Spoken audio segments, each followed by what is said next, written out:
Welcome everyone. आज हम पढ़ेंगे क्लास 9 का structure of atom NCERT part number 3। इसका मतलब 2 पार्ट हमने ऑलरेडी अपलोड कर दिया है। अगर आप देखना चाहते हैं तो डिस्क्रिप्शन में लिंक है, आप प्लेलिस्ट देख सकते हैं।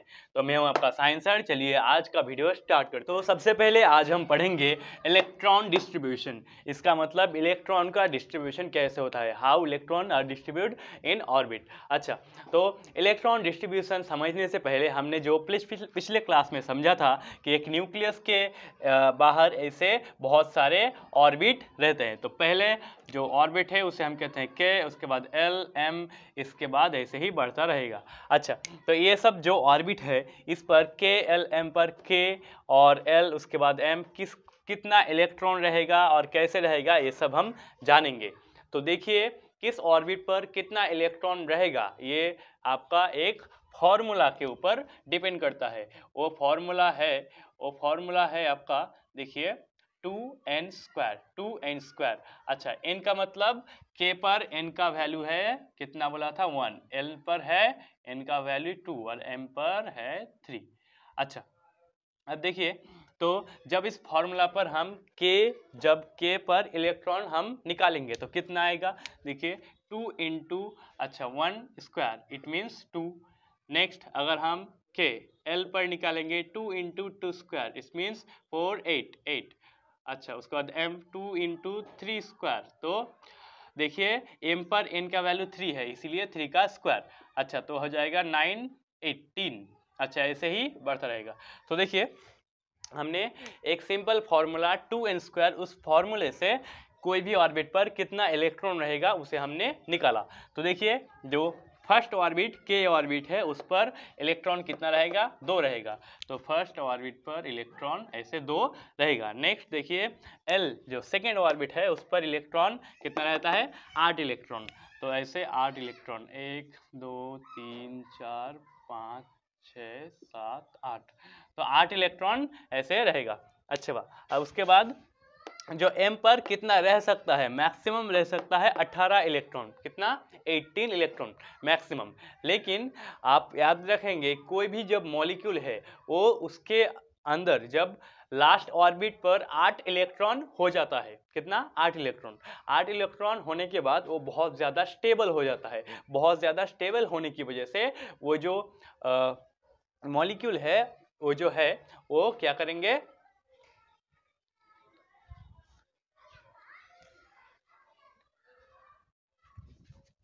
स्टेबल होने की वजह से वो जो एटम है वो और इलेक्ट्रॉन को गेन नहीं करेगा। तो कितना इलेक्ट्रॉन हो जाएगा, लास्ट ऑर्बिट पर हमेशा 8 इलेक्ट्रॉन होगा। अच्छा, तो हमने इसे ही लिखा है, आप एक पिक्चर से ऐसे नोट कीजिए बहुत अच्छे से। The maximum number of electron of the last orbit is 8। Maximum number electron का लास्ट ऑर्बिट पर 8 होगा। अब देखिए कि जब इलेक्ट्रॉन इस पर आएगा, जब कोई भी एटम पर इलेक्ट्रॉन आएगा तो सबसे पहला इलेक्ट्रॉन, जैसे कि हमने बोला k पर कितना इलेक्ट्रॉन रह सकता है, 2। अच्छा, l पर कितना, 8। तो जब k पर 2 इलेक्ट्रॉन आएगा और l पर, तो सपोज कि हमारे पास सोडियम है तो सोडियम का कितना है, देखिए इलेक्ट्रॉन होता है सोडियम का होता है 11। तो अगर इलेक्ट्रॉन आएगा तो k पर कितना आ सकता है, 2। उसके बाद l पर कितना, 8 और m पर, अच्छा तो m पर देखिए 2 और 8 10 और 1 11। अच्छा, m पर 1 रहेगा। तो जब सोडियम का एटम लिखेंगे तो ऐसा नहीं कर सकते हम कि देखिए m पर कितना 8 इलेक्ट्रॉन आएगा, मैक्सिमम हमने बोला 8 आ सकता है तो यहाँ पर हमने 8 कर देंगे, तो ऐसा नहीं होगा। ठीक है, 8 इलेक्ट्रॉन अगर हम करेंगे तो गलत हो जाएगा। हमेशा इलेक्ट्रॉन फील होगा, देखिए लो एनर्जी से ऑर्बिट से लेकर हाई एनर्जी तक। ठीक है, लो एनर्जी से हाई एनर्जी। अब लो एनर्जी किसका है, हमने बोला था L, उसके बाद M N O ऐसे। तो ऐसे इलेक्ट्रॉन का डिस्ट्रीब्यूशन होता है। तो आप याद रखेंगे इलेक्ट्रॉन जब फिल होगा तो पहले K पर ही होगा, उसके बाद M पर होगा, उसके बाद N, उसके बाद O।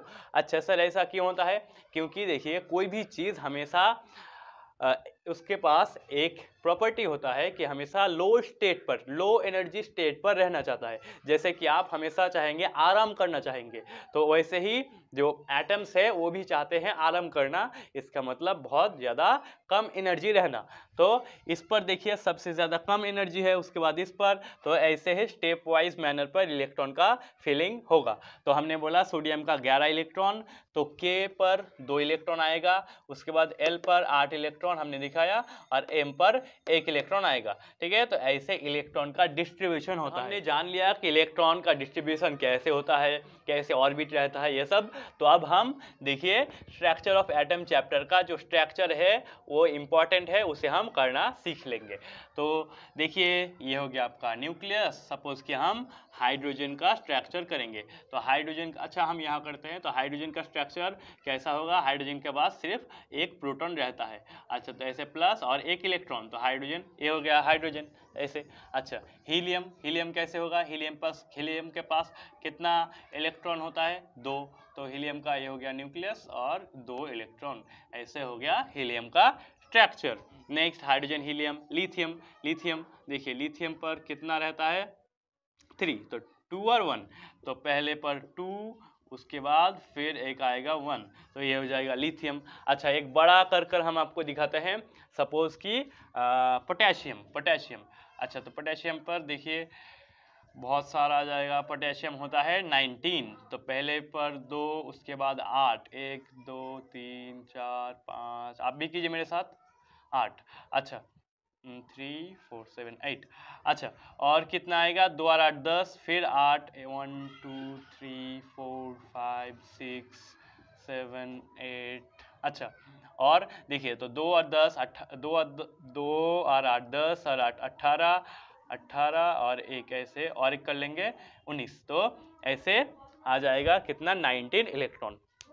अच्छा, तो आपने समझा इलेक्ट्रॉन का डिस्ट्रीब्यूशन K पर 2 ऐसे जाएगा 2 8 8। ठीक है, 2 8 8, उसके बाद 18 18 32 32। इसका मतलब 2 8 8 18 18, पहले पर 2 8 8 ऐसे। अच्छा, अब इस पर ऐसे आप देखिए स्ट्रक्चर किसी का भी निकाल सकते हैं। आपके बुक पर इधर देखिए हम दे देंगे, यहाँ पर बहुत सारे स्ट्रक्चर है, तो इसे आपको बहुत अच्छे से प्रैक्टिस करना है, एग्जाम में आ सकता है। तो स्ट्रक्चर ऑफ एटम हमने 4 करके दिखाया आपका।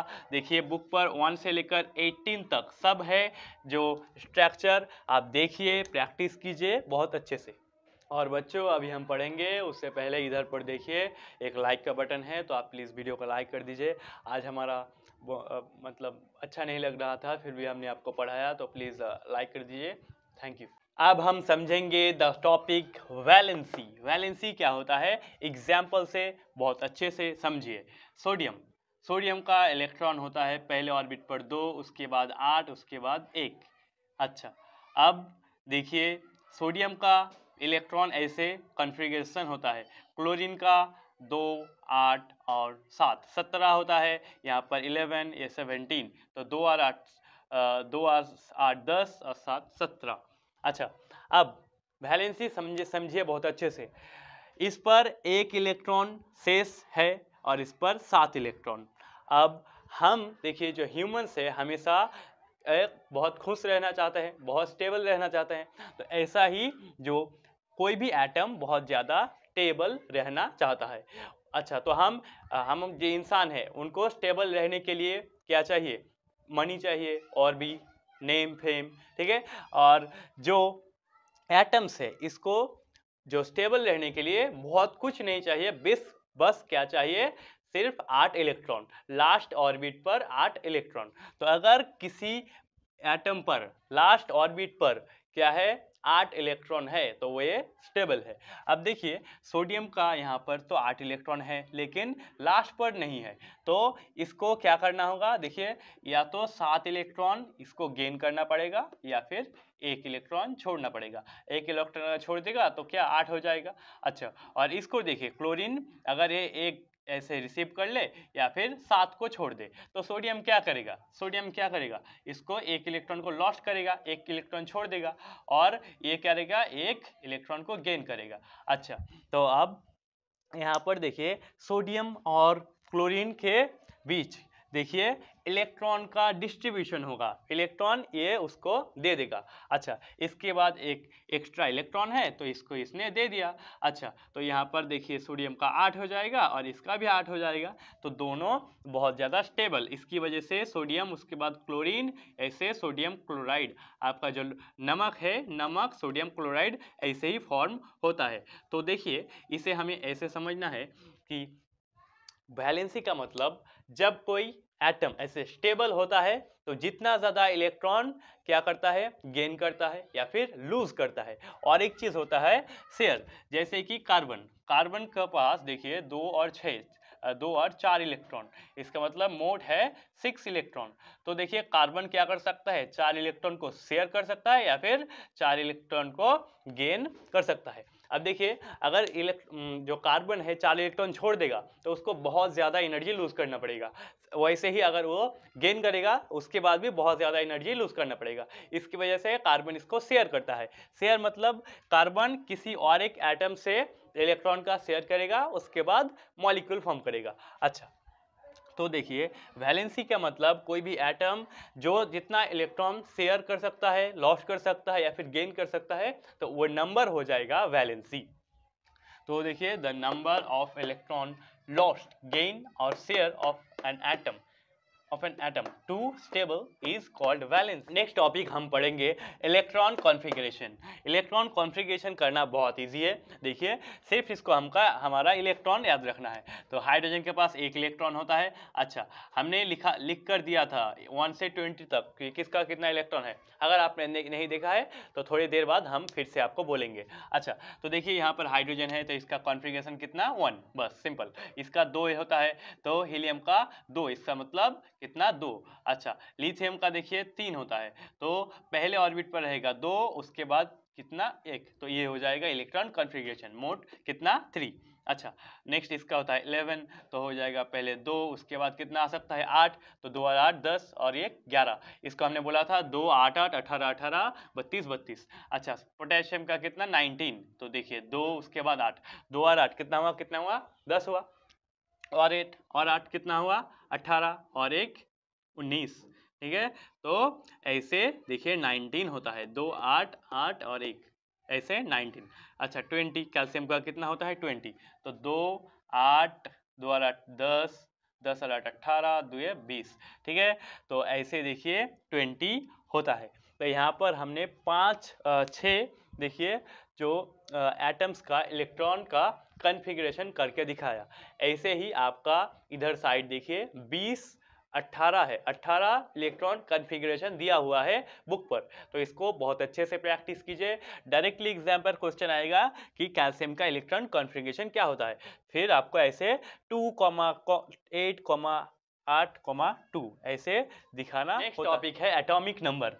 एटॉमिक नंबर होता है कोई भी जब एटम का, देखिए एटम ये हो गया एटम, तो इस एटम पर जितना ज़्यादा देखिए प्रोटॉन रहता है, अगर 5 प्रोटॉन है तो उसका एटॉमिक नंबर कितना हो जाएगा, 5। और एटॉमिक नंबर को हम Z से रिप्रेजेंट करते हैं तो Z कितना आ जाएगा, 5। अच्छा, तो हमने सिंपल बोला कि कोई भी एटम पर जितना ज़्यादा प्रोटॉन रहेगा, जितना ज़्यादा प्लस चार्ज रहेगा, उसे ही हम कहेंगे एटॉमिक नंबर। जैसे कि एटॉमिक नंबर फॉर एग्जाम्पल देखिए कैल्शियम का एटॉमिक नंबर कितना होगा, 20, क्योंकि कैल्शियम के पास 20 प्रोटॉन्स होता है। जितना ज्यादा प्रोटॉन उतना ज्यादा एटॉमिक नंबर, जितना प्रोटॉन उतना एटॉमिक नंबर। कार्बन का एटॉमिक नंबर कितना, 6, क्योंकि कार्बन के पास 6 proton. Discuss the topic atomic mass. Atomic mass होता है कोई भी जो एटम पर इलेक्ट्रॉन प्रोटॉन और न्यूट्रॉन रहता है तो उसका मास का मतलब क्या है, इलेक्ट्रॉन प्रोटॉन और न्यूट्रॉन का टोटल मास। अब एक चीज आपको समझना है कि इलेक्ट्रॉन का मास बहुत ज्यादा कम होता है, इसीलिए हम उसको ऐड नहीं करेंगे, तो इलेक्ट्रॉन का मास कैंसिल हो गया, तो और क्या रहेगा, प्रोटॉन और न्यूट्रॉन। तो इस एक एटम का एटॉमिक मास का मतलब है उसके अंदर कितना ज्यादा प्रोटॉन और न्यूट्रॉन है, उसका टोटल नंबर। अच्छा, सपोज कि देखिए एटॉमिक नंबर कितना होगा, प्रोटॉन अगर 12 है और देखिए न्यूट्रॉन अगर मान लीजिए कि यहाँ पर और 12 है, तो एटॉमिक नंबर कितना हो जाएगा, 24। अच्छा, तो एटॉमिक नंबर देखिए इसका मतलब एटम पर इलेक्ट्रॉन, प्रोटॉन और न्यूट्रॉन रहता है। अच्छा, तो एटॉमिक मास तो एटॉमिक मास पर इलेक्ट्रॉन, प्रोटॉन और न्यूट्रॉन रहता है। तो एटॉमिक मास का ए हो जाएगा इक्वल्स टू, इलेक्ट्रॉन का मास नहीं है तो इसको हम कैंसिल कर देंगे। प्रोटॉन को हम Z से रिप्रेजेंट करते हैं और n को n, तो A equals to Z plus n। इसको आप लिख लीजिए, यहाँ से हम बहुत कुछ कर सकते हैं। इलेक्ट्रॉन, प्रोटॉन, न्यूट्रॉन सब यहाँ से हम निकाल सकते हैं। न्यूट्रॉन को अगर निकालेंगे तो इसको इससे माइनस कर देंगे, ठीक है, ऐसे। तो देखिए अगर हम बोले एटॉमिक मास क्या है, the total number of proton, neutron present in nucleus is atomic number. Nucleus क्यों? क्योंकि देखिए प्रोटॉन और न्यूट्रॉन हमेशा न्यूक्लियस पर ही रहता है, तो एटम का जो टोटल मास है उसके सिर्फ न्यूक्लियस पर ही रहता है। ये हमने रदरफोर्ड ने इसको बोला था कि देखिए जो टोटल मास होता है वो पूरे एटम का न्यूक्लियस पर ही सीमित रहता है। देखिए तो यही लिखा है हमने, the total number of proton and neutron present in nucleus is atomic number. अब हम कोई भी एटम का सिंबल लिखना सीखेंगे। जैसे कि सोडियम का एटम है, तो सोडियम का जो मास रहेगा, जो एटॉमिक मास, इसको हम ऊपर लिखेंगे, और जो एटॉमिक नंबर उसे हम नीचे लिखेंगे। तो क्या होगा, देखिए सोडियम का, इसके एटॉमिक मास कितना हो जाए 23 और एटॉमिक नंबर कितना होता है 11। तो सोडियम 23 11, ऐसे आप लिखेंगे कोई भी एटम को। अब नेक्स्ट है आइसोटोप। आइसोटोप देखिए हम डायरेक्टली बोलते हैं कि जब कोई एटम पर सेम एलिमेंट्स का same number of atomic number रहेगा, एटॉमिक नंबर सेम रहेगा लेकिन डिफरेंट एटॉमिक मास रहेगा, तो उन सबको हम कहेंगे एक साथ आइसोटोप्स। देखिए isotopes are atoms of same elements having same number atomic number but different atomic mass, लेकिन डिफरेंट एटॉमिक मास रहेगा। यहाँ पर देखिए हाइड्रोजन 1, हाइड्रोजन 1, हाइड्रोजन 1, तीनों पर एटॉमिक नंबर कितना है 1 1 1, तो इस पर एटॉमिक नंबर सेम है, तो ये सब को हम एक साथ कहेंगे आइसोटोप। अब आप क्वेश्चन कर सकते हैं सर ये सब क्यों आया, आइसोटोप क्यों आया? तो देखिए अगर हम नॉर्मली हाइड्रोजन बोलेंगे तो किसको कहेंगे हाइड्रोजन तो तीन होता है, तो ये सब को हम एक साथ करने के लिए इस मॉडल को लेकर आए, आइसोटोप्स, आइसोबार, ये सब, ठीक है। तो आइसोटोप्स का मतलब जब सेम एलिमेंट का, देखिए यहाँ पर हाइड्रोजन सेम एलिमेंट का जब एटॉमिक जो नंबर है सेम रहेगा लेकिन डिफरेंट एटॉमिक मास रहेगा, उन सबको हम एक साथ कहेंगे आइसोटोप। जैसे कि हाइड्रोजन का 3 आइसोटोप होता है, कितना 3, क्या क्या है, हाइड्रोजन 1 1, हाइड्रोजन 2 1, हाइड्रोजन 3 1। हाइड्रोजन 1 1 को हम प्रोटियम कहते हैं, इसे हम ड्यूटेरियम कहते हैं, इसे हम ट्रिटियम कहते हैं। Protium, deuterium, tritium, protium, deuterium, tritium. अच्छा, और कार्बन का जो 12 और 6 और कार्बन 14 6। अच्छा, तो कार्बन 12 और कार्बन 14 ये सब हो जाएगा दोनों आइसोटोप कार्बन का। और क्लोरीन का भी 2 आइसोटोप होता है, क्लोरीन 35 और क्लोरीन 37, तो ये हो गया क्लोरीन का आइसोटोप। एक और यहाँ पर टॉपिक है आइसोटोप का एवरेज एटॉमिक मास। आइसोटोप्स का एवरेज एटॉमिक मास, इसका मतलब सपोज कि हमने 100 ग्राम आइसोटोप्स लिया हाइड्रोजन का, तो इस पर कितना ज़्यादा हाइड्रोजन 1 1 रहेगा, हाइड्रोजन 2 1, कितना हाइड्रोजन 3 1, ये सब डिस्कस करते हैं। जैसे कि हम क्लोरीन का एग्जांपल से आपको समझाते हैं। देखिए अगर आप ऐसे 100 क्लोरीन का एटम लेंगे, कितना 100, तो उस पर 75 रहेगा क्लोरीन 35। अच्छा, और 25 एटम रहेगा क्लोरीन 37। तो अगर हम इसका जो एवरेज एटॉमिक मास निकालेंगे तो देखिए यहाँ पर क्लोरीन का थोड़ा 35 है, कितना 75% और यह 25%, तो इसका 37 और इसका, तो जब इसका हम देखिए एवरेज निकालेंगे उसको कहेंगे हम एवरेज एटॉमिक मास। तो जब किसी मॉलिक्यूल का हम एवरेज एटॉमिक मास निकालते हैं, ठीक है, वो हो गया एटॉमिक मास एवरेज। अब इसका जब हम एवरेज करते हैं तो आपको कैलकुलेशन में नहीं जाना है, अभी आपका कैलकुलेशन नहीं है, सिंपल याद रखेंगे, इसका आएगा 35.5। 35.5 कितना 35.5। तो ये हो गया क्लोरीन का एवरेज एटॉमिक मास। अब कुछ आइसोटोप्स को हम रियल लाइफ पर यूज करते हैं, इसे आप याद कर लीजिए। देखिए पहला है यूरेनियम का आइसोटोप। तो यूरेनियम का आइसोटोप को हम देखिए न्यूक्लियर रिएक्टर पर यूज करते हैं। न्यूक्लियर रिएक्टर जहां पर एनर्जी या फिर न्यूक्लियर बॉम्ब या इससे हम यूज करते हैं। तो देखिए यूरेनियम का आइसोटोप। नेक्स्ट कोबाल्ट का आइसोटोप। कोबाल्ट का देखिए 2 आइसोटोप होता है, उसे हम कैंसर के ट्रीटमेंट पर यूज करते हैं। कैंसर ट्रीटमेंट पर कोबाल्ट एक बहुत ज्यादा अच्छा होता है, कोबाल्ट का आइसोटोप। अच्छा, और एक है देखिए आयोडीन। हम जानते हैं कि आयोडीन के देखिए जब आयोडीन नहीं रहता है तो क्या होता है, ग्वाइटर होता है। तो यहाँ पर ग्वाइटर का ट्रीटमेंट करने के लिए हम आयोडीन का आइसोटोप यूज करते हैं। तो ये सब आप याद कीजिए, यूरेनियम का, कोबाल्ट का और आयोडीन का यूज। यहाँ पर एक आंसर आपको कमेंट करना है कि atomic number of carbon is, carbon का एटॉमिक नंबर कितना होता है। हमने आपको समझाया है 7, 6, 9 या फिर 8। अच्छे से देखिए और कमेंट कीजिए, हम आपका कमेंट जरूर पढ़ेंगे, तो प्लीज कमेंट कीजिए। लास्ट टॉपिक डिस्कस करेंगे हम आइसोबार्स। आइसोबार्स देखिए जब एटॉमिक मास सेम रहेगा और एटॉमिक नंबर डिफरेंट रहेगा। उस पर क्या था, एटॉमिक मास डिफरेंट था और एटॉमिक नंबर सेम था। तो यहाँ पर एटॉमिक मास सेम। अच्छा, तो जैसे कि देखिए आर्गन, आर्गन का होता है 40-20 एटॉमिक मास 40, और कैल्शियम का भी कितना होता है यहाँ पर 40। तो इसको हम एटॉमिक मास कहते हैं। तो इसका एटॉमिक मास सेम है और डिफरेंट क्या है, डिफरेंट एटॉमिक नंबर। तो यह हो गया इसका अच्छा, आर्गन का होता है 18, इसका होता है 20। तो इसका डिफरेंट एटॉमिक नंबर और सेम एटॉमिक मास है, तो इसको हम कहेंगे आइसोबार्स। ये हो गया सब कुछ। Now dear students, thank you. देखिए हमने पूरा चैप्टर अपलोड किया, आपने देखा बहुत अच्छे से। तो ऐसे ही पढ़ते रहिए, बढ़ते रहिए और हमारे चैनल को सब्सक्राइब कर लीजिए। सब्सक्राइब कर लिए, अभी हमारा चैनल ग्रो नहीं कर रहा है तो प्लीज़ सब्सक्राइब कीजिए। और एक बार आप सबको थैंक यू। मैं हूँ आपका साहिन सर।